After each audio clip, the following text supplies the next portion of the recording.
What's up, investors? It's the Russian dude. It is February 2022, and deep inside the Kremlin, Vladimir Putin is about to make a decision that will initiate the most significant event in the post-Cold War history. For 3 months, Russian troops have been amassing along the borders with Ukraine, in Crimea and in Belarus, increasing geopolitical tensions that have put the world on edge. I personally remember reading the news that day, thinking to myself that, well, it's just another blackmail and attempt to escalate. He's not that crazy to actually invade. And those people who believed that the invasion will happen sounded like pro-Russian conspiracy theorists. And before you even know it, I'm playing a video game, World of Warcraft, and I see people in the chat saying that Putin invaded Ukraine. I thought this was a joke, but the more and more people started talking and discussing this topic. This is when I went to Telegram and saw all the videos of military vehicles, tanks crossing the border, missiles flying by residential buildings getting hit and destroyed, and soldiers advancing. That's how I learned that the invasion has started, from playing World of Warcraft. I didn't sleep until 5 AM reading all this news and watching videos, and when I did go to bed, I was lying motionless for about 5 minutes, until I said to my wife, the war started. Putin invaded Ukraine. Many reasons for this invasion are given to us by Putin: demilitarization, denazification of Ukraine, Russian anger over NATO's expansion to the east, the decrease of Russia's influence over Ukraine after Zelensky came into power, and questions about the long-term control of Crimea by Russia. Nobody ever knew the real cause of war, because Putin and the Ministry of Defense constantly changed the narrative to suit their current needs and goals. Now, apparently, one of the biggest goals was the capture of Bakhmut and Avdiivka, which makes it look like that the Russian military is capable of achieving its goals. But that's just yet another example of how Russian authorities change the narrative whenever convenient. What Putin did not anticipate was how fundamentally flawed his intelligence was. His decision would soon become one of the greatest strategic miscalculations in recent times, and the consequences he is suffering right now might not be visible or obvious to the outsiders, but they are certainly occupying his mind 24/7, making him think how to get out of this situation dry while being neck-deep in brown substance. This is the story of Putin's miscalculation, its 3 main root causes, and the consequences of a gamble that did not pay off. To have a full picture why would a Putin even think about taking a decision like this, we need to briefly explore his rise to power and the systemic decay that unfolded under his leadership.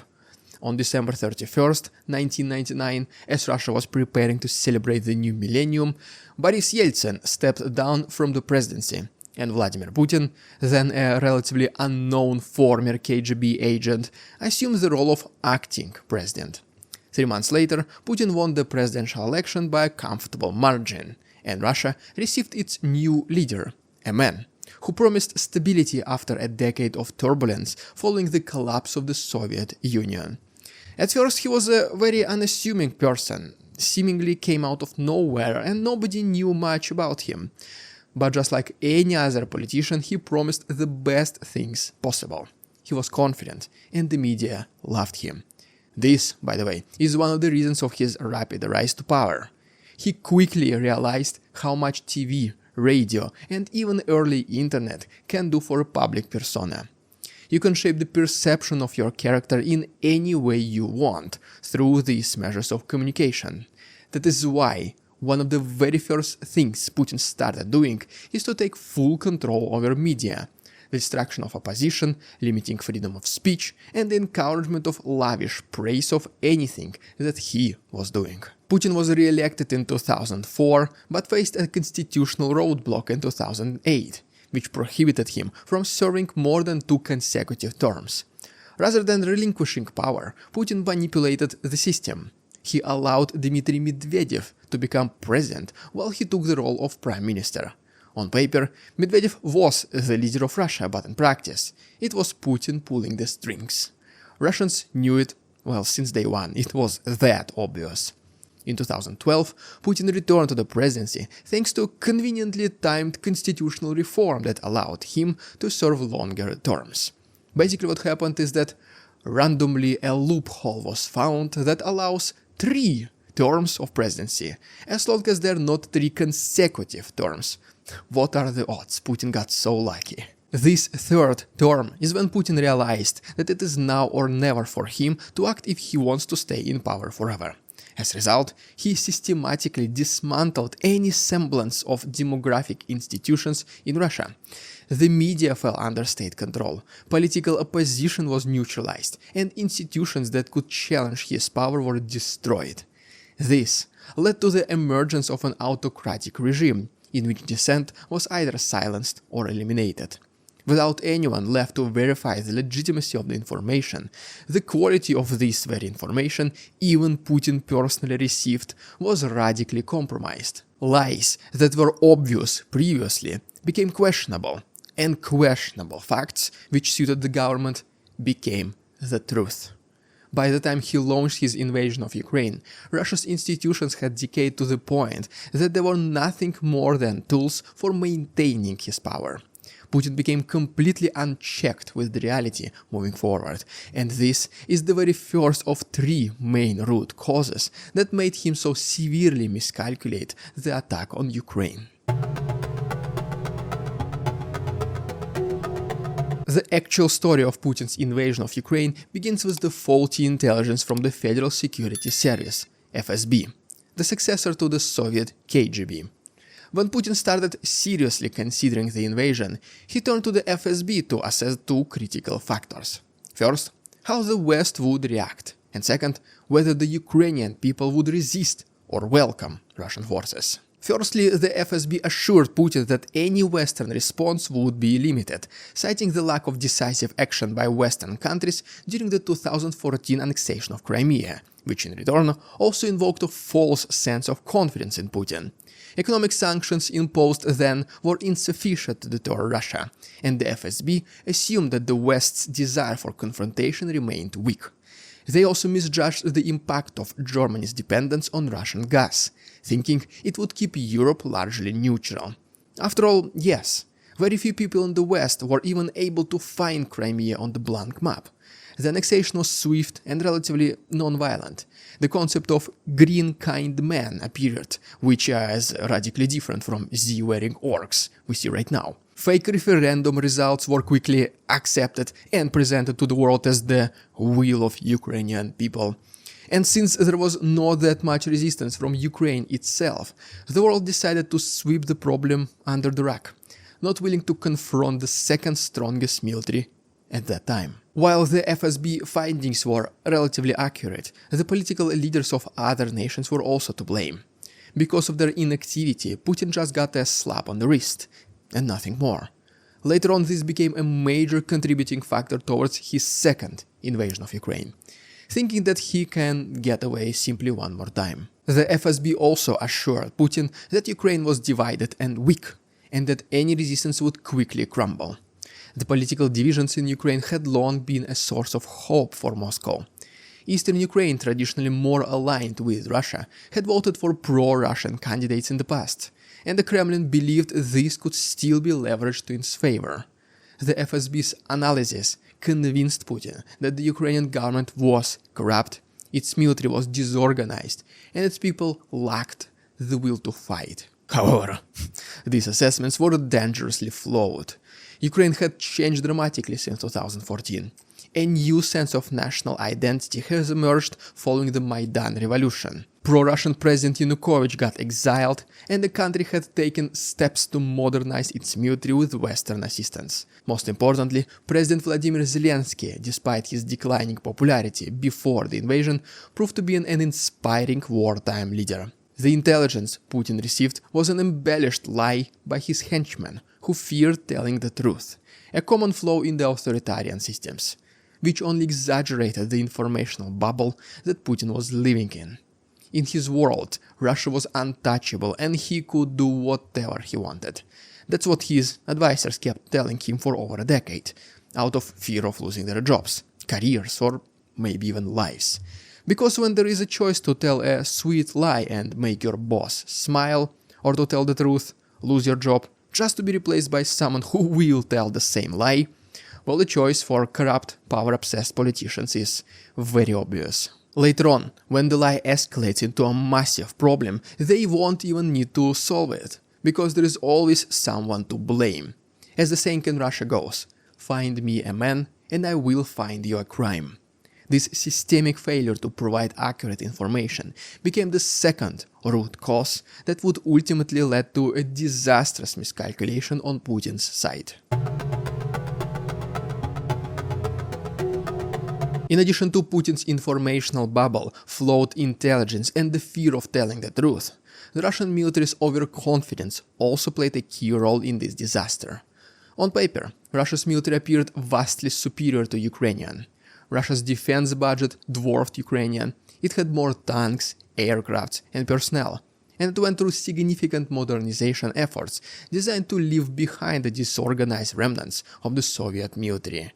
This seemingly overwhelming military advantage gave Putin and his generals even bigger belief that the invasion would be quick and decisive. But the appearances can be deceiving. Behind the polished parades and public displays of military might, the Russian military was plagued by systemic issues. Corruption ran through the entire chain of command, from basic officers stealing and reselling uniforms from the barracks to generals manipulating billion-dollar government contracts. Soldiers lacked basic supplies, and there was little accountability within the ranks. The military's logistical capabilities were not ready for sustaining an extended campaign, and its command structure was bureaucratic and outdated. The planning of the invasion itself reflected this overconfidence.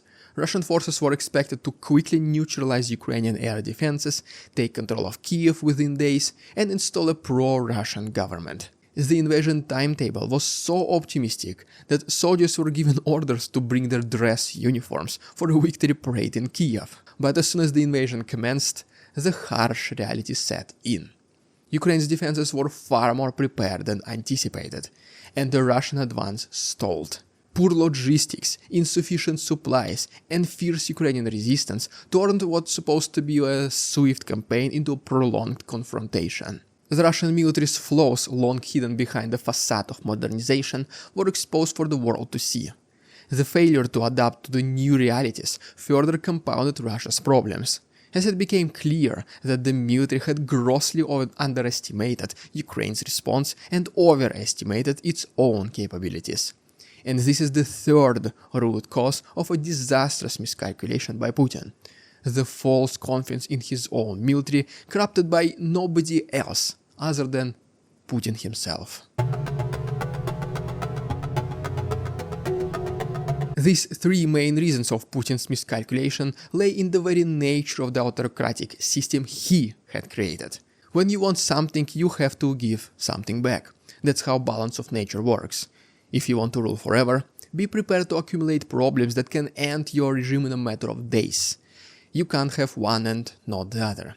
Over the course of 2 decades, Putin had worked to consolidate power, ensuring that no dissenting voices could challenge his authority.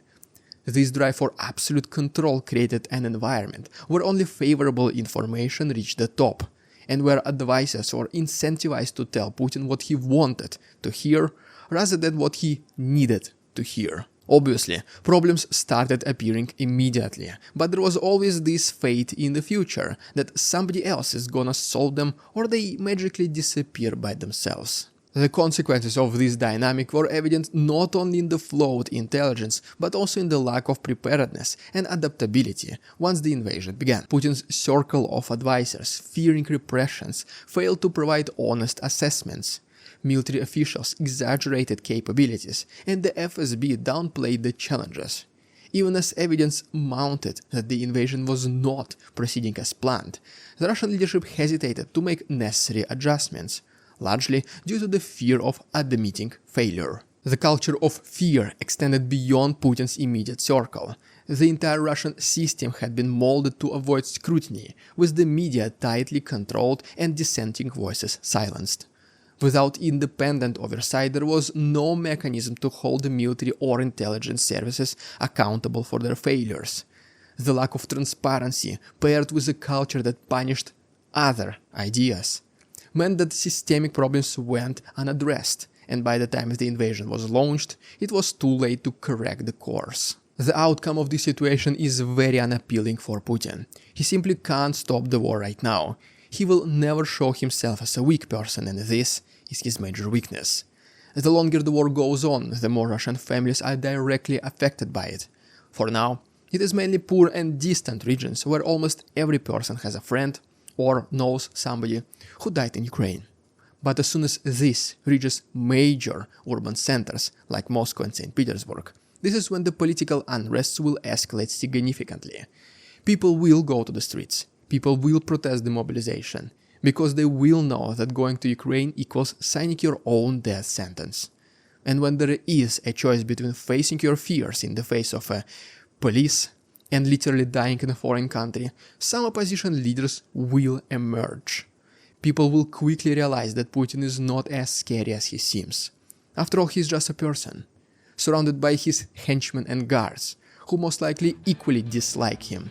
And once the protests begin, if there is any single light of hope, it will quickly burst into flames of revolution.